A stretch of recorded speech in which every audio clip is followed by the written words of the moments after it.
Eckenhauer. A senior outside hitter, number 7, Tristan Knopf.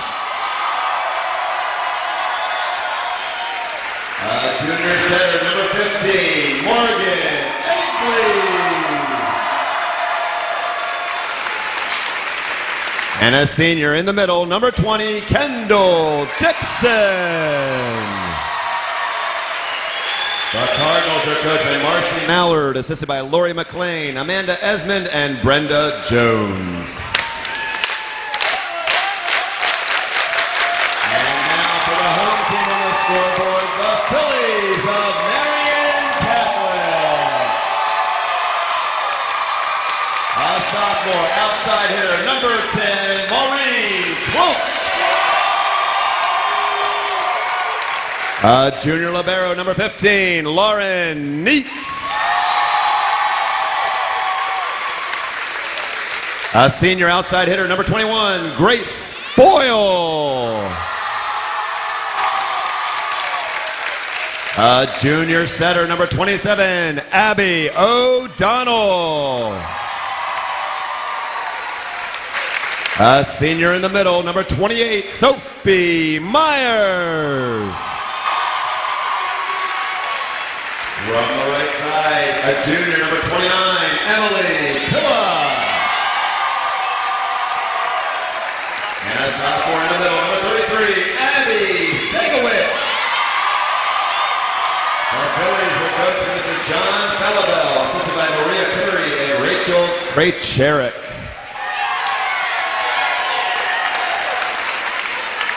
At this time, we ask that you please rise and join in showing respect as Central York's very own students, Sierra Coppersmith and Kyle LaFeo, leads us in singing our national anthem. Oh, can you see by the dawn's early light what so proudly we hailed at the twilight's last gleaming, whose broad stripes and bright stars through the perilous fight o'er the ramparts we watched were so gallantly streaming, and the rocket's red glare, the bombs bursting in air, gave proof through the night that our flag was still there. Oh, say does that star-spangled banner yet wave o'er the land of the free and the home of the brave.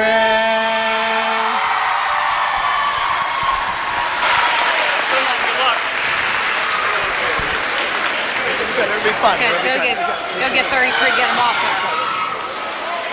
Gary Sutton back here at Central York High School. We're getting ready for the girls' single A PIA Girls Volleyball Championship. Mike Krause alongside of me. We got two strong programs here today. Both have won a state championship, but not recently. For Marian Catholic, you got Coach Doc Falabelle, who's looking for his first championship since 2003. And the body of work for his Phillies has been outstanding. Well, you just go consistency, and what they did over the course of the season is they have some good senior leadership. They have the athletes and the talents and the work ethic to put them in a position to get here to the final. On the other side, Marcy Mallard brings an undefeated team into this championship. Cochranton won it all back in 2004, was runner-up in 2007. This team has yet to taste defeat this year, so obviously they bring a lot to the table. Not only that, they bring a lot of athleticism. All these players on the team for Cochranton are involved in basketball, softball, track, multi-sport athletes, so they're used to competing. And that's one of the strengths that Marcy Mallard said is this is a group of kids that just love to play. Keys to the match here from your standpoint today? Well, I think it's going to be important on both sides of the pass It's going to come down to the setter's opportunities for Marian. You're going to have to distribute the ball to Grace Boyle to the left side by setter Abby O'Donnell and see if they can get the passing to get Abby Stankiewicz, a 6-foot sophomore middle blocker. For Cochranton, the big arm is going to come from Kendall Dixon. 449 kills on the season, but she's out of the middle, so it's going to see if Marian can serve aggressively, if Cochranton can handle that passing so they can attack that ball in the middle, and that's going to be dictated by the passing. The advantage of that, Morgan Egley, a very tall 5'11" setter as a junior, so if the passes are adequate, she can make them even better because of her height and her ability to jump. And averaging 8.7 or 8.3 assists a game right now, doing pretty well in that department. So good matchup here as we look out here right now, and we see Cochranton in red and blue, and they will serve first as it's put into play. And right away, in the middle, a young lady, Abby Stankiewicz. She missed all the season to the playoffs, but she is a force to be reckoned with. We saw that the other night in the semifinals. Great job by Lauren Neitz getting that first pass so they can run the middle attack. Because of the height, Abby Stankiewicz, 6 foot. She took that first swing. Nice job in the set by Abby O'Donnell. Served by Sophie Myers. They're over at the table. They just weren't prepared. There was an adjustment over at the scores table. So the serve was before the allotment of the whistle to get things started.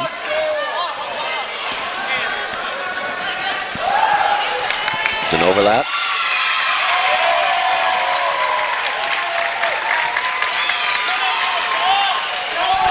Number 29, Emily Pillow, back to serve for the Phillies. 1 serving 0. What happened there, Gary, is there was an overlap in the serve rotation that was entered into the lineup. So that was just a side out anyway in the rotation. Here's Emily Pillow. He has 2 kinds of serves, a straight one and one like that, a little bit of a lob, but good block at the net, Mike. You got the height.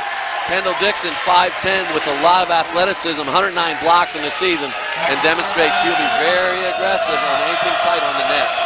Tristan Knopf with a serve. 1 serving 1 right now for Cochranton.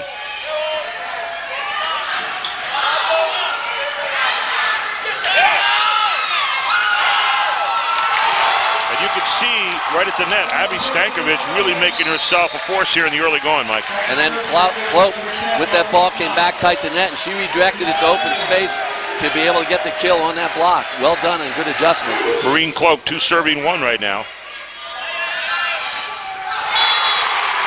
Speaking of force, how about the put down there by number 20?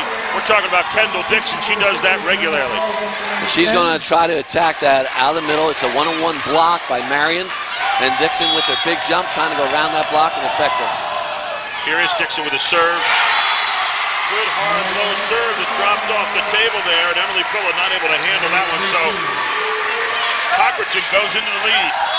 And this is a time, Gary, where you want your seniors to be the ones that make the plays, and Dixon, being the senior, has been very critical so far early.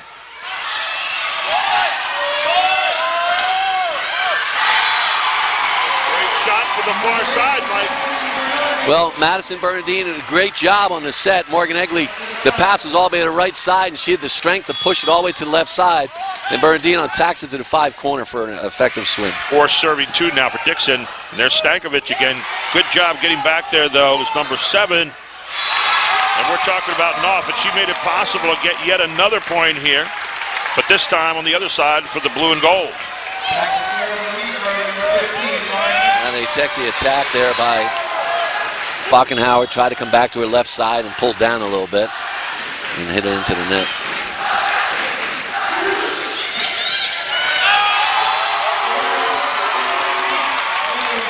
Service that time from Lauren Neitz. You see that head gear she has on. She had a concussion early in the season.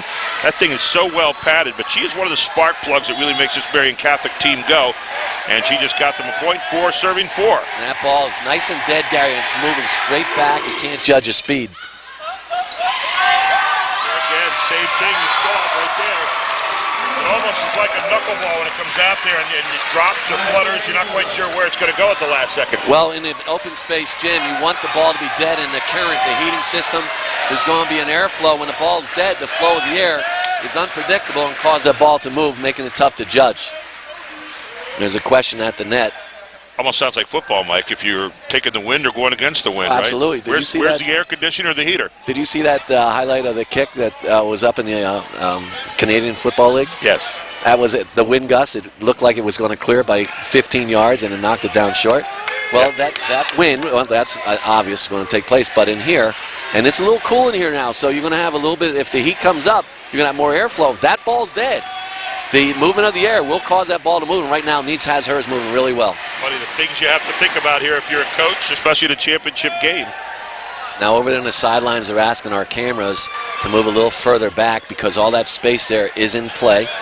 So you see Glenn Free just trying to make sure it's safe for the players, moving the cameras back behind the benches. A lot of service errors the other night for Marian Catholic. I did the semifinals, so let's see here. They do a little better with that today, and there's an example of what I was talking about. And you take that time to get the cameraman set and all that. That time is a big difference here. Well, you're sitting back there, you have your rhythm start stopping. Right. But with the serving, you've got, at this level, you've got to serve aggressively. Because if you don't serve aggressively, the offenses you're going to see are going to be pretty strong. 5 serving 5 as the serve goes up from Egley. Smart move by Stankiewicz. A double block from the left side help. When the left side helps, that's going to leave space over what we call the 4 corner. And Stankiewicz, smart enough, tipped the ball over there, effectively get on the floor. So Abby O'Donnell with a serve here for the Phillies out of Marian Catholic. Champions of District 11. Second year in a row they won that championship. Gary, it's pretty interesting that the way this has started. We saw their nervous energy being spent pre-game, but right now they look like they're settling in pretty good.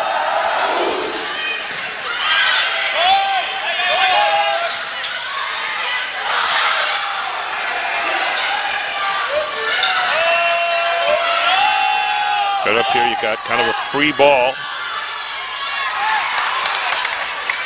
Good touch. Ball kept alive. Set. O'Donnell gets it back over. Here's a good chance right here for a kill. A lot of free balls here early, Mike. Both teams, as you said, looking like they're trying to settle into a rhythm, but a lot of free balls in that particular rally.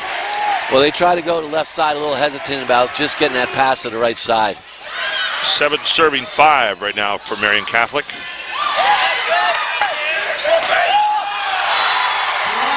How about that?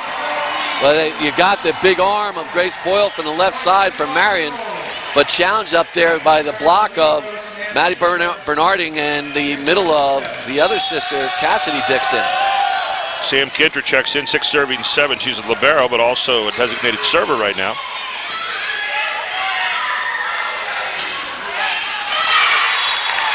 Nice hit that time by Cassidy Dixon, but a little bit long. So 8-6 right now as Marian Catholic with the early lead. And we get our first look at Grace Boyle on the serve. Grace Boyle with over 600 kills in her career at Marian Catholic.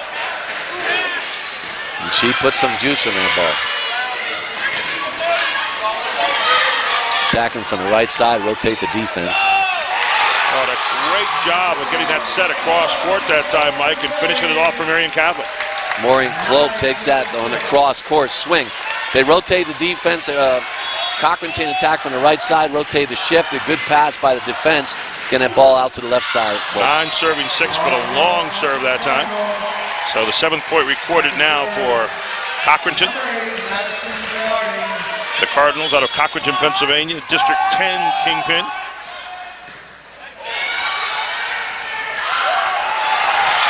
And a great job there again by Cochranton, earning the point. Maddie Bernarding taking that ball deep to the 5-corner serve, pushing that pass tight, and with the challenge of the big block up there by Cassidy Dixon, ended up point in favor of Marian. Here's Grace Boyle, and what a shot down the near side, and the 10th point on the board now for Marian Catholic. Maureen Clope, she saw that. The last one she went cross court. This time she took the shot down the line. Now it's interesting, you saw Sam Kintner was there, the libero number 6. She thought it was deep, and it just fell in bounds, so it was a decision and learned the speed of the swing.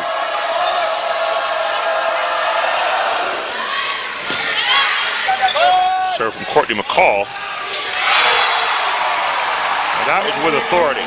Kendall Dixon, again, you see the ball to the right side all the way over there, but Morgan Egley, a 5'11 junior, pushes the ball outside, and then they had Kendall Dixon hit that line shot effectively. Great shot by Kendall.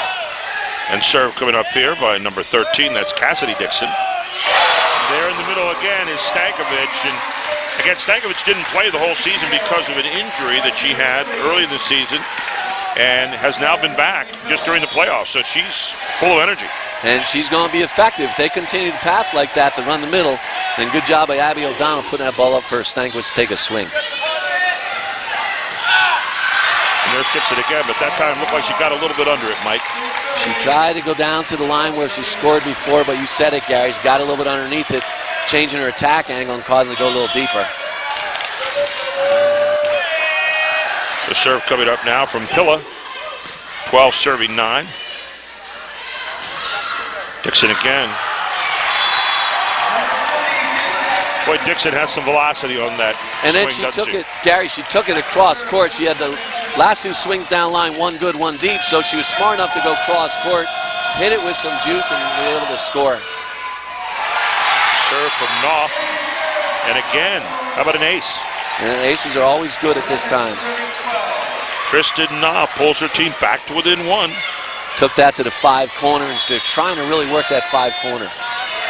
There's Knopf again to the back. There's that short hit, and this time Stankovic not able to really finish it off. They used that a lot in the semifinals the other night against Bishop Guilfoyle, that short set, and she seemed to thrive on that all evening. Well, when you're 6 foot, that makes it a little bit quicker for you to attack that and gives the defense less time to react.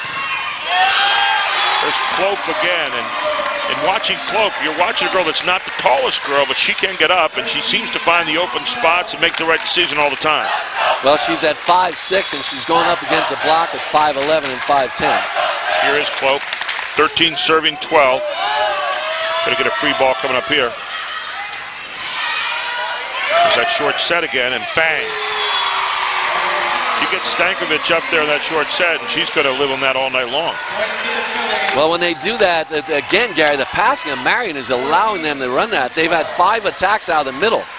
With those 5 attacks for plays, ending points, 4 were kills and 1 error. But that's going to work in favor of Marian. 14 serving 12, Marian Catholic by 2. There's Dixon. Free ball coming up here, a chance to set up maybe for Dixon again.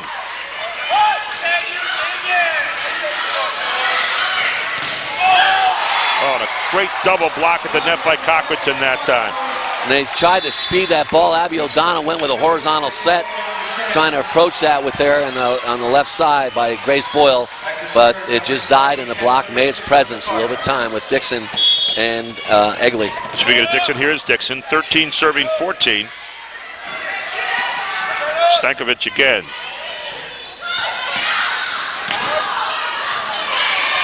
Will they come back to her?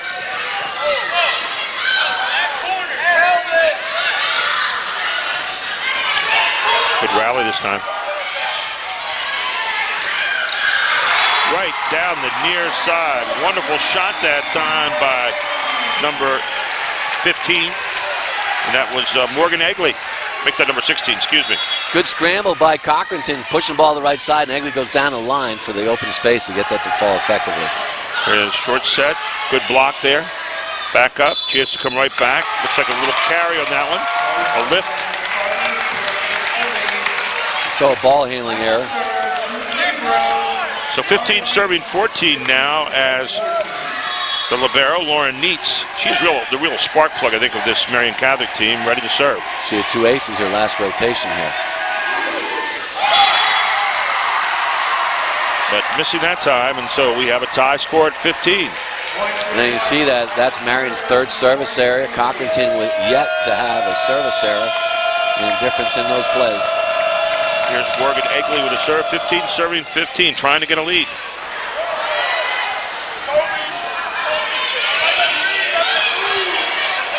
And a free ball right back again.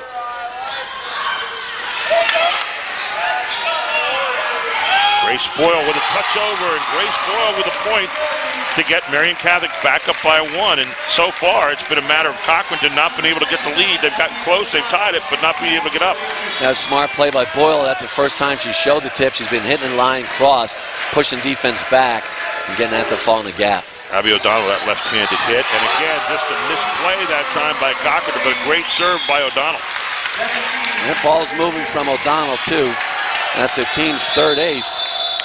Looks like the ball kind of goes away from her off that left-hand hit. We've got a timeout on the court. You know, PCN congratulates today's competitors on making it to the 2013 Girls Single A Volleyball Championship Final. PCN is providing exclusive coverage of these finals to a statewide audience thanks to the support of our cable partners serving more than 10 million Pennsylvanians in 3.3 million homes. Whether on cable, online, or on the go at PCN Select, PCN is your only source for all things Pennsylvania, including sports. Gary Sutton, Mike Krause here with you. Mike, what are you seeing so far from these two teams here in the opening game? Well, we look at as far as serving, Marian serving aggressively, but with that aggressive, they have 3 hitting errors. When Cochranton's attacking aggressively, with that, they have 4 hitting errors. So, and that's a balance. You can see Marian Catholic only has 1 hitting error. So the areas, and Cochranton, no service errors. So it's bouncing out pretty well. This is going to come down to a floor play. The way it's playing right now, it's going to be a floor play, whether it be the first pass or a defensive dig that's going to cause the separations. Here's Abby O'Donnell, the setter, with a serve. And again, that knuckleball type serve, tough to handle. And you're going to get a free ball set up on the other side here, a dig out. Chance to set it up.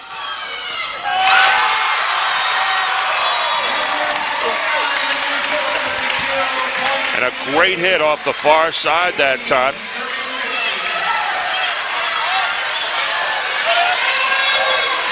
Smart move from the right side. Emily Pilla pushing that ball to the one corner. There's O'Donnell again. Bottom drops out one more time. She served that over the net, and it just dropped straight down. I mean, it was almost unreturnable. What that's called, Gary, is a short deep. She's trying to push that serve deep, make the passes move back, which she was, and then she brings it short. Much like she does as a setter, she's moving it around right now as a server. 19 serving 15, a 4-point lead. Here it is again. Now she pushed that serve deep. So you're watching the position of the serve reception of Cochranton. She's got him backed up a little bit. Now she may go short again. Here's that dead ball that's coming over, a knuckleball. Let's see what she does this time. Look at that thing, just fluttering.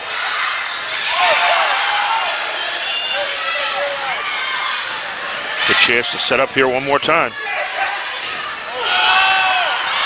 That was Pillow on the swing. Neats. Set it across. How about Grace Boyle? Grace Boyle brings it that time, and she had that one down quickly before the defender could even get there. Well, what they did on that, they ran that horizontal set. A horizontal set, you're not getting the ball real high, so it makes a challenge for the middle block to get outside, creating that one-on-one gap, and Boyle found it and got the finish. I got called from Litz the other night at that horizontal set a few times. Today, real clean. Good observation on that. Pilla, blocked there at the net by Cochranton. Here's a set. Ball put down again, far side, and Marian Catholic has taken off on a run here. Seeing what's happened is Cochranton unable to really get control of this pass, taking them a little bit out of system, falling in favor to Marian with the serve of O'Donnell. O'Donnell getting used to that setter spot, or that service spot rather. One more time. Pillow with another kill. What a run here by Marian Catholic. We had a tie score at 15-15, 8 in a row. And then what's taking place is they are, and you mentioned it, the distribution by O'Donnell, giving the ball to everybody and breaking down the seams of Cochranton's defense. There's Neats. Another set. Coming right back to Pilla again. She's been tough, and Pilla is again off the double block. Takes him across court, find the hands, and the hands respond the ball out of bounds. So that's a very good job on the right side, and O'Donnell doing a real good decision. Pilla's on fire. Give her the chance to keep on swinging. It's your game point here. And that time, Boyle getting a little too anxious to play that one. Well, it looked like she wasn't quite sure what she wanted to do with that. As checking into the game is number 6, Sam Kinter, to serve. A little bit early. And what happened, she found herself early. The ball wasn't there yet. So she tried to survive. As the ball came down, she landed. Here's Kinter, 16 serving 24, and that's the opening game as Marian Catholic wins 25-16 here in the opener. Game number 2 coming your way in the moment. You're watching PCN's coverage of the Girls Single A Championship here on PCN, Pennsylvania's cable network. We'll be back right after this.